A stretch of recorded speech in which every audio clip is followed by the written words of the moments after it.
గౌరవనీయులైన ప్రధానోపాధ్యాయులు, ఉపాధ్యాయులకు నా యొక్క నమస్కారం. నా తోటి విద్యార్థులకు శుభాకాంక్షలు. నా పేరు యారాడి మేఘన. నేను 7వ తరగతి చదువుతున్నాను. నేను చెప్పబోయే అంశం తల్లికి వందనం. మంచి విద్యాభ్యాసం అందిస్తేనే ఉత్తమ భావి భారత పౌరులు తయారవుతారు. భవిష్యత్తు తరాలకు అందించగలిగే గొప్ప బహుమతి ఏదైనా ఉందంటే అది విద్య.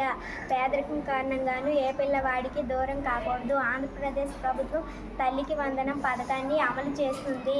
విద్యార్థుల తల్లి బ్యాంక్ ఖాతాలో 15,000 రూపాయలు జమ చేస్తుంది. ఇందులో 2,000 రూపాయలు పాఠశాలకు లేదా కాలేజీ నిర్వహణకు కేటాయిస్తారు. పిల్లలకు ఇచ్చే గొప్ప బహుమతి ఏదైనా ఉందంటే అది విద్య. జీవితాలను మార్చేసే ఆయుధం చదువు. అలాంటి విద్య పేదరికం కారణంగానూ ఏ పిల్లవాడికి దూరం కాకూడదు. పేదరికం కారణంగానూ విద్యను మధ్యలోనే ఆపకుండా విద్యార్థులు తమ చదువును కొనసాగించడానికి ఆర్థిక చేయూత అందించడం ఈ పథకం ఉద్దేశం.